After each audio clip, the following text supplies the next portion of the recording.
Today we have a very special treat joining us on the program. Art Thompson, a mentor and teacher from the John Birch Society on 2A for Today.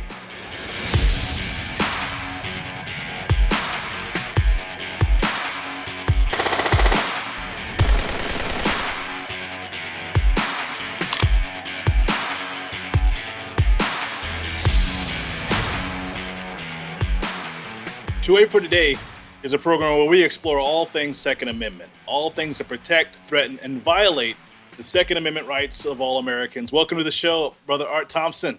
My pleasure. Thanks for having me.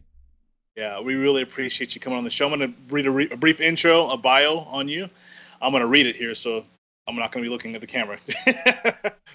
Art Thompson is a mentor and teacher of mine, and he's been on the front lines informing and educating the heirs of American liberty for close to 60 years with the John Birch Society.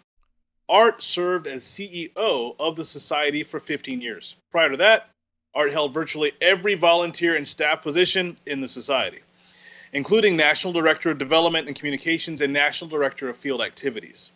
He attended the University of Washington, the Washington Military Academy, and other business-related institutions, and served as an officer in the Select Reserve Force of the Army and National Guard. Art's the author of To the Victor Go the Myths and Monuments, International Merger by Foreign Entanglements, and In the Shadows of the Deep State. Oh, and one more. China, the Deep State's Trojan Horse in America. Actually, I'm not telling you the truth. That's not all. He also has recently released a 3-book series that I'll let him tell us all about. He continues to regularly contribute to JBS through his writing, video appearances, fundraising, and traveling as a national speaker. Art resides in Appleton, Wisconsin with his wife, Joanne. What a pleasure to have you on the show today, sir. Well, thank you very much. Pleasure to be here. Now, can you tell me a little bit about your 3-book series? You got a new series out right now. Well, I've got one on Agenda 2030, which is the United Nations program to control all human activity in the name of the environment. I've got one on the Second Amendment. And when people read it, they say, well, you're not talking about the Second Amendment in this book. And I says, now you got it. What it is it's how the Second Amendment revolves around the Bill of Rights, basically. And then finally, one on property rights, which is very important. Soon I'll be coming out with one on Biden, but that's a little premature. It's going to press soon, but it's not available yet. Outstanding. Well, we really thank you for giving us the benefit of the wealth of wisdom and things you've gleaned and discerned over the years, bro. Thank you so very much. Yeah, my pleasure. I'd like to start the program today talking about a recent kind of news item. Governor Kevin Stitt, of Oklahoma. What a way to lead on the mandates, huh? Yes, it is. Yes, it is. We'll see how it happens, though, how it turns out. Yeah. So for all the viewers, go ahead. Because I was going to say, I don't know that he has the final word. The federal government's going to be involved somehow or another, and we'll see how that plays out. Yeah. Obviously, if you take the money, then you got to be the honey. Yeah. I'd not heard that one before, but it fits. Yeah.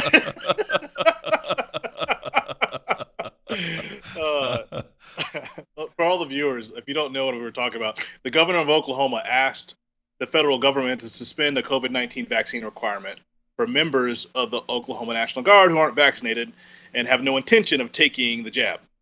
He said that the mandate violates the personal freedoms of many Oklahomans, and as it asks them to potentially sacrifice their personal beliefs in order to not lose their jobs.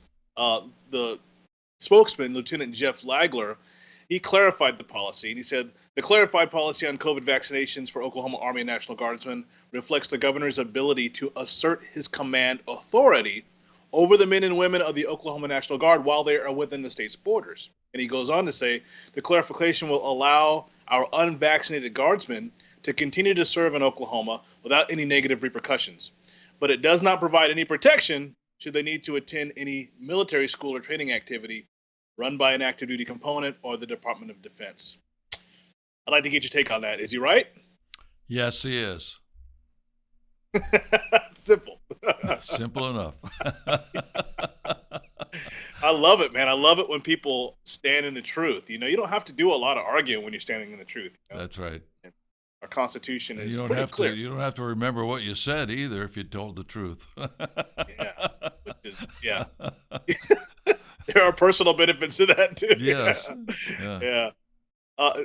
And so I would like to use that as a segue to what I really wanted to kind of talk with you about and get your wisdom on, and that is the militia, what it is, what it isn't. And I'd like to start by breaking down the militia clauses in Article 1, Section 8 of the Constitution, the United States Constitution.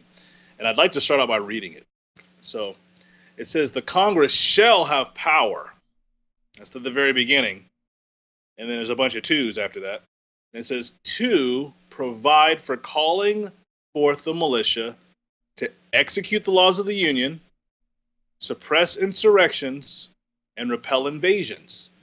The next part is to provide for organizing, arming, and disciplining the militia, and for governing such part of them as may be employed in the service of the United States, reserving to the states respectively the appointment of the officers and the authority of training the militia according to the discipline prescribed by Congress. And I'd like to start out asking you, what does it mean that Congress shall have power to do something? Well, it's pretty straightforward, actually. In fact, the Constitution is always straightforward if you really think about the words that they use. They have the power to do this. In other words, it's within their prerogative to do these things. That's basically what it's saying. And there are a lot of things within those powers that people don't think about. For instance, the appointment of officers and that sort of thing. Doesn't say that in there, but that's assumed to be part of that power. Okay. Well, since they have the power to do it, what does it mean to provide for? They have the power to provide for. What does that mean? Well, it means that they can provide weaponry for the various militias and that sort of thing. The Second Amendment says the right to keep and bear arms. That's plural. Doesn't say the right to keep and bear muskets. It says arms. And a lot of people think that the Redcoats were marching out to Lexington and Concord to take away the muskets. Primarily, they were marching out to take away their cannon, because the cannon is really an instrument of war. A musket is an instrument of protection. And so, from the elements, so to speak. And so that is the thing that a lot of people don't really understand, is that up until just about the World War II, at least into the Depression area, during Prohibition, an American citizen could go own any kind of weapon he wanted to. Didn't matter what it was.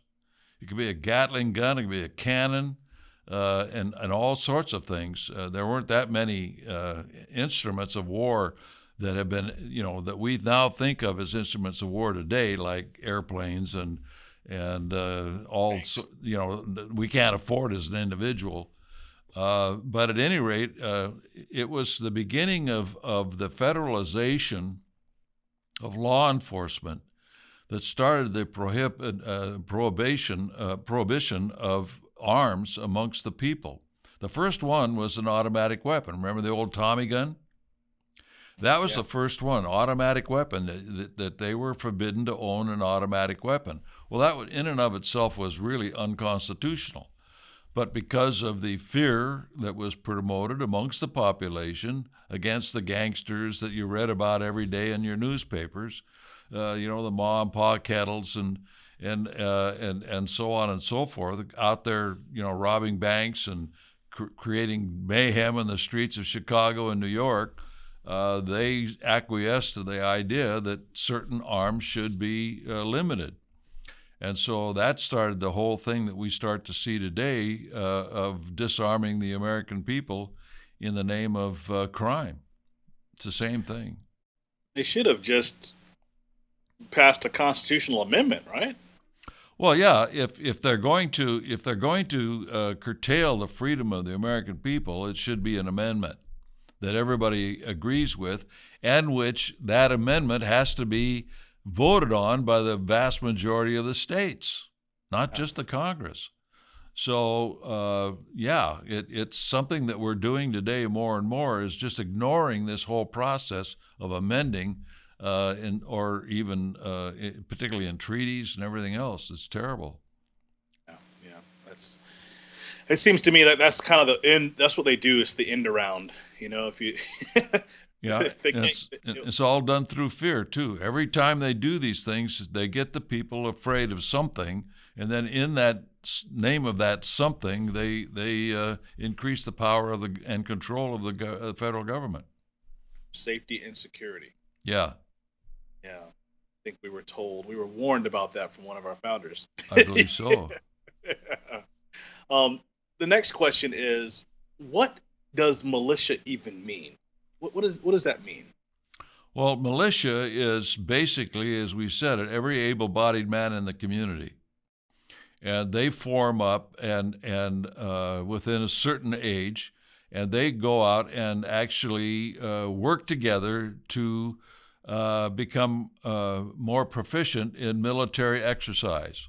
They learn how to march, they learn how to work in formation, they learn how to attack and defend and so on and so forth, but they do it as local community units. That's what it's for. Now, a militia in a city today, because our cities are so much bigger than what they were when the Constitution was written, would be very formidable in their size. But that could always be broken down into neighborhoods and that sort of thing. But that way, every man in the community would be armed. What do you think crime would be like under a condition like that? Almost zero, because every robber would know that guy behind the door is armed, and he better not fuss around with the neighborhood and try and burn down businesses and homes and that sort of thing. So at any rate, the government that fears the people to be armed is a government to be feared, basically the way it is. That's succinct. It's interesting too that you nailed something that I've been pondering, meditating on. Our founders they were praying. They were maybe not all Christians, but 80 to 90% of them were, and they were in a room in the heat with the windows closed, praying for days, weeks, months, trying to get a form of government together that will be able to govern a free people.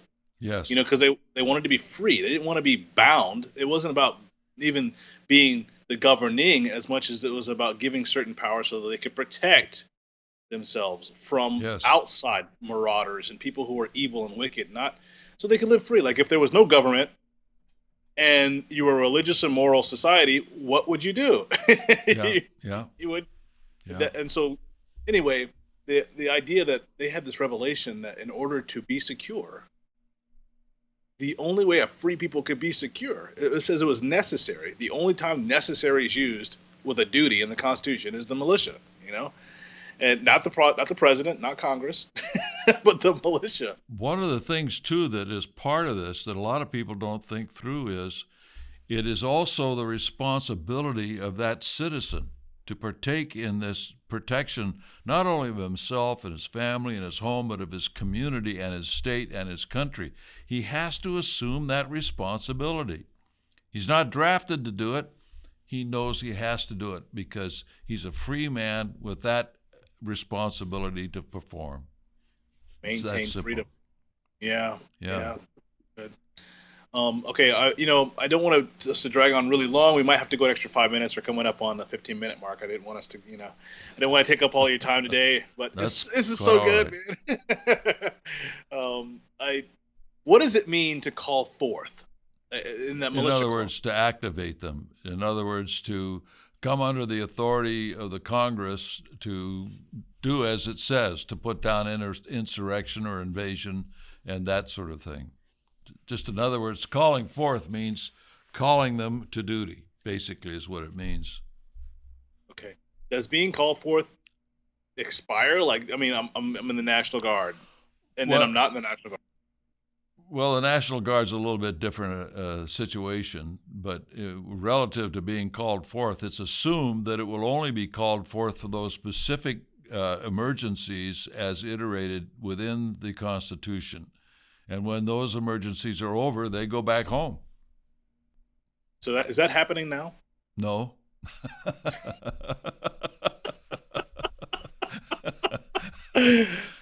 It is to a degree, but now that we're involved in so many foreign things, a lot of our National Guard units are being called up to serve over in Iraq, Afghanistan, and places like that. And so it's a little bit of a problem, and they get repeatedly, in some cases, called to do this. They get home, and after a couple of months, they're called out again. So it's a whole different setup today than it used to be. It's the way it is. Now, what part of the militia clause does sending them overseas to Fallujah, what does that fit into? Well, it really doesn't. You see, the whole apparatus of the militia system broke down after the Civil War. And the reason they brought on in the whole concept of the National Guard, now you won't read this in your history books, but this was the reason for it. They brought it in and made the National Guard more of a federal militia, so to speak, than the militia that existed before the Civil War. And the reason they did this was because what happened in the South and in the North, but more in the South initially, is that the army that formed in the South was made up of the state militias. Now, in the North, they were made up of state militias too, but part of the thing that a lot of people don't know was that a lot of the Union Army in the North was made up, of private armies that had been set up in organizations like the Turnverein, the Turner organizations of Germans. They had their own militia, not just a community militia, but their own German militia, so to speak, in the North. And so they went right into work for the Union Army. And in fact, the first few months of the Civil War, most of the Union Army couldn't speak English. They spoke German. Now that gradually, subsided, and most of them spoke English as the war went on, of course, within weeks and months. But the first few months, that was the way it was. So here you had all these states that seceded with their own militias that formed their own armies, right? Like in Virginia, you didn't have the Confederate Army stopping the Union, the Army of the Potomac, for instance, in Virginia. You had the Virginia militia. That's who stopped them. And so they didn't want that to happen again. They did not want to have a state have its own army. So the whole militia system was broken down, so to speak, but actually brought more under control of the federal government, so that we would never ever have a situation where any state or groups of states could call forth a militia in their state under state control to defy the federal government. That's basically why it was formed the way it is today. Then, of course, you get into a real problem today, is that it's very difficult to do all the R&D, research and development, and the financing and everything of the weaponry that's required in the modern world today, state by state. Now, maybe New York could do it, but I don't think Idaho could, for instance, so on and so forth. But then that's why a lot of National Guard units are actually between certain states, not just within state. Like in the Northwest, you've got the one National Guard division between Washington and Oregon. You see, they both belong to the same division, and so on and so forth. So it's a whole different thing. It's really skewed from what it was originally intended to be. And especially probably because we're using our militia in ways that shouldn't be used. It would seem to me if we were strictly defensive, then maybe we don't need some of the, I'm not trying to say we, don't, but maybe we don't need some of the extraneous arms that they have to learn how to use and have. If you're just right here in the United States defending your homeland. Well, perhaps not, but it's very difficult for somebody to invade us. It's very difficult. The processes of building up the ability to do that is almost impossible if we maintain a strong army. For instance, we built up in England to invade Normandy, right? But we had to cross that channel. Well, how are you going to do that here? You've got vast oceans on either side. The only possibility is Mexico or Canada. And you don't think we can't figure out that they're building up forces in Mexico and Canada and do something about it before it becomes a problem? I don't think so, So the whole situation, because of geography, we are still blessed by that geographical gap that they have. Of course, that doesn't stop missiles from coming in on you and that sort of thing, but that's a whole nother story. Yeah, that's a quagmire we're not going to wade through today. Yeah. But they'd have to wade through quite a quagmire to get here, because there's places you just can't even travel, to get here from Mexico. So it wouldn't be so hard, I don't think, either, if we had, Oklahoma, I think, has Montana has this, like, the smallest population of all the states. And Mr. Robert Brown and I were talking earlier, and he was like telling me that army would be the 16th largest army in the world if we did the militia the way the militia is supposed to be done. So, oh, sure.